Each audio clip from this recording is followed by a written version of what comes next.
بسم اللہ الرحمن الرحیم۔ ایک دفعہ ایک عالم اور شاگرد کھیتوں میں سے گزر رہے تھے تو انہیں وہاں پرانے جوتے ملے، جنہیں دیکھ کر دونوں کو یقین ہو گیا کہ یہ کسی غریب کسان کے جوتے ہیں جو ان کھیتوں میں کام کر رہا ہے۔ شاگرد نے عالم سے کہا، شیخ، آپ کی کیا رائے ہے اگر مظاہر ہم کسان کے جوتوں کو کہیں چھپا دیں اور وہ واپس آئے تو اسے جوتے نہ ملیں؟ دیکھتے ہیں وہ کیا کرتا ہے۔ عالم نے جواب دیا، ہمیں اپنی محدودیت کے لیے دوسروں کو تکلیف میں نہیں ڈالنا چاہیے، لیکن میرے بیٹے، آپ تو امیر ہیں، آپ تو اپنی اور کسان دونوں کے لیے خوشیاں لا سکتے ہو۔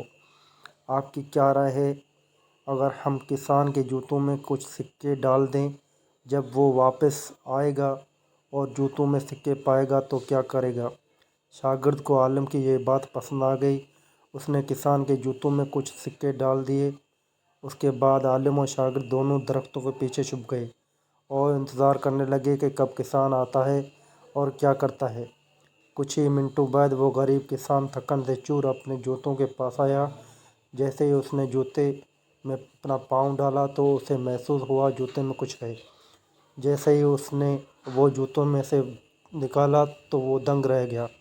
ارے یہ تو سکے ہیں! پھر اس نے دوسرا جوتا دیکھا، اس میں بھی سکے تھے۔ اس ارد گرد چاروں طرف دیکھا لیکن اسے کوئی نظر نہ آیا۔ وہ ان سکوں کو بار بار غور سے دیکھتا کہ کہیں وہ کوئی خواب تو نہیں دیکھ رہا۔ اس نے وہ سکے اپنی جیب میں ڈالے اور وہ گھٹنوں کے بل بیٹھ گیا۔ پھر اس نے آسمان کی طرف نظر اٹھائی اور روتے ہوئے بلند آواز میں سے اپنے رب کی مناجات کی۔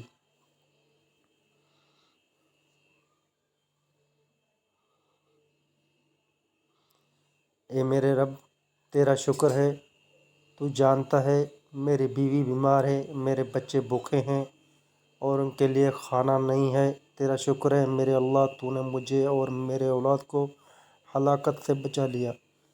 کسان بہت دیر تک روتا آسمان کی طرف دیکھتا دعائیں دیتا رہا اور اس نعمت اور دولت پر اللہ کا شکر ادا کرتا رہا۔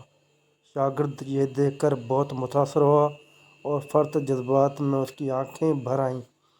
تب عالم نے شاگرد سے کہا، کیا آپ اب اس سے زیادہ خوش نہیں ہیں جو آپ پہلے کرنا چاہتے تھے؟ شاگرد نے جواب دیا، آج آپ نے مجھے وہ سبق دیا ہے جو میں زندگی بھر نہیں بھولوں گا۔